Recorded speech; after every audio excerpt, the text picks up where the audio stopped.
So let's start learning about the percent B oscillator. Now, you should have a pretty good idea of what oscillators are if you've been through the foundations of stocks and options. And the percent B oscillator is going to be very similar.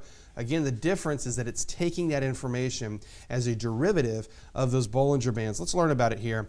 This is an oscillator based on the Bollinger Bands, and what it tells us is it specifically tells us where we are in relationship to the Bollinger Band. Now, this is a little bit different than some of the other formulas that maybe you've seen before. When you think about oscillators, usually you're thinking about oscillators telling us where we are in relationship to the stock. What this oscillator is going to tell you is where the stock price is in relationship to the Bollinger Band. And what's great about it is it gives us signals like you're used to seeing with your typical oscillators, with your RSI, with your stochastics, but it's doing it from a totally different calculation and different formula. Let's take a look here. Notice on this chart here of Exxon, if you see you obviously see the Bollinger Band here. And as we push into the lower band, as you see over on the left side of the chart, notice the oscillator is way down here at the bottom because that's the reflection of where we are relative to the Bollinger Band. And then as we start to pull higher inside the band, you notice how this oscillator starts to come up as well. Then we get to the top of the band and the oscillator is back up here to the top. And so you can see the benefit that we have here. What it's doing is it's starting to plot along that oscillation factor, kind of that sine wave that you're used to seeing with oscillators. It's plotting it, but it's based on, of course, the relationship there to the Bollinger Band. If you look back at the same chart, if you look, as we cycle down here to the bottom, we're back at the oversold conditions, and we cycle up and we get into this trend, and we're back up here into overbought conditions. And then something you're going to notice here, look here, we make a higher high and then a higher high, but look at your oscillator, it's making lower highs. There's that coveted divergence. And that's one of the great signals that we do get here with the percent B.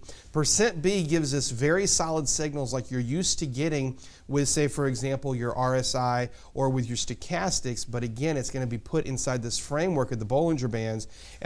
Divergence in particular is one of the signals that's really, really good at giving us. So let's take a look over here at a few data points.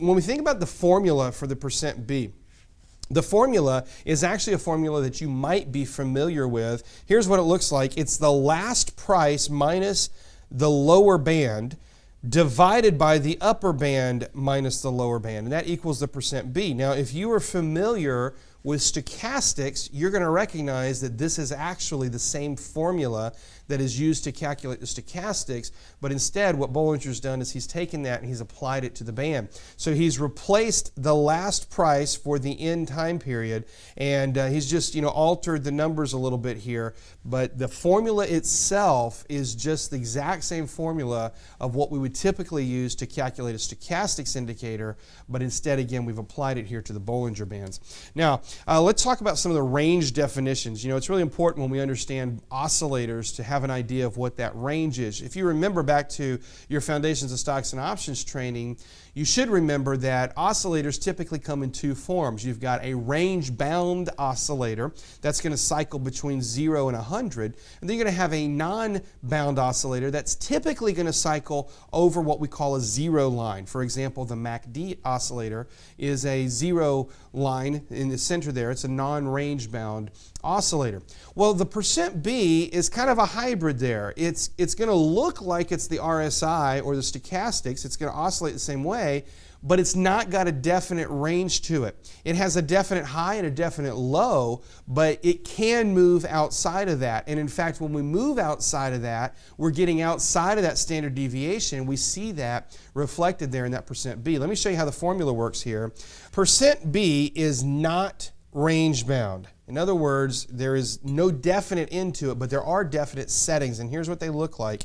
If we are greater than 1, then the stock is reading above the upper band. Now, what does that mean to be reading above the upper band? It means we're outside of that standard deviation, so it's relatively speaking quite high. In fact, it's way too far away from the average of what we've been trading at.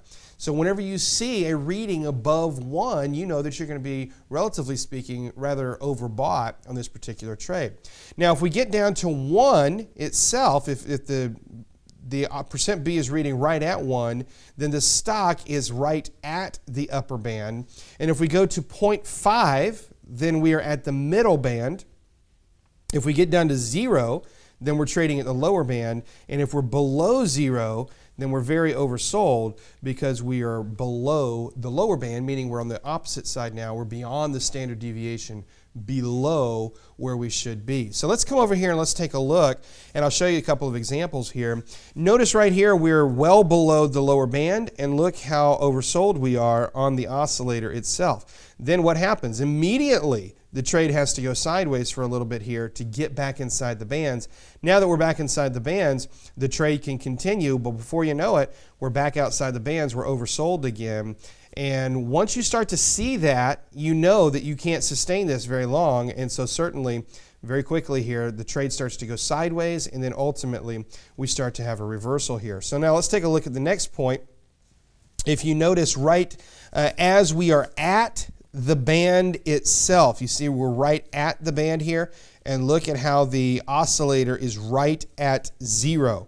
And so that's the way that's going to read. Now if you move over to the middle band, as we're crossing up into the middle band, the oscillator is reading right at 0.5, which is right in the middle of the possible range. If you wanted to put some other ranges to this, you could call 0.5 the 0 line. That's the way a typical non-range-bound oscillator would work. It's just that we've titled this 0.5. That's the value that they've assigned to it. But it's still the principle of the 0 line that you're oscillating around.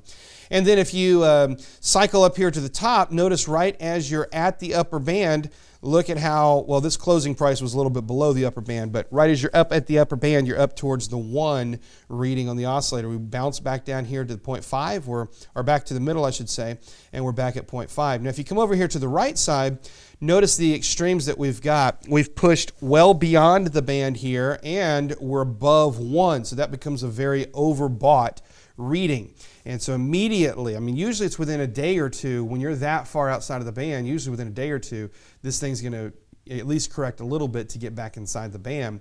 And then notice right here on the far right side, we're closing right on the upper band, and look at the oscillator. It is right on the 1 reading here of the %B. And so the settings are pretty straightforward. It's pretty easy to understand. Once you've looked at it a little bit, the interpretation is not really that odd. In fact, it's quite straightforward. Again, it's kind of a synthesis of that idea between the MACD that does not have any range bound to it, and the stochastics that is going to be range bound. And again, it's also built on that stochastic formula. Now let's talk about the signals that we get with %B. With %B, there's a couple of signals that really matter. All oscillators, as you should know, are going to reflect typical overbought, oversold settings. %B is no exception. And then the additional one that you're going to see with %B is divergence and convergence. These are going to be the two signals that we primarily get with %B. They're typical oscillator signals that we're used to seeing with your RSI, your stochastics and whatnot. And it's just giving us the exact same signals, but again, the formula of how we get there is derived from those Bollinger Bands. If I come over here and look at a chart here with Exxon, you're going to notice a couple of examples that we just had. As we push outside the upper band, look, we're very overbought. Now the next thing that happens is we keep pushing up into the band, but notice we're not outside the band. We're kind of slowing down a little bit, and look at your oscillator. It's going downhill. There's your bearish divergence. And so what happened following the bearish divergence? Well, it turns out that Exxon started its reversal here. Now look at the one over here on the next little bulge that you've got going. Look at how we've pushed outside the band. We're very oversold, and we keep pushing outside the band. We're still oversold, but it's not at the same rate. And then, of course, that leads to the next move. This is a typical type of divergence that you might see with %B.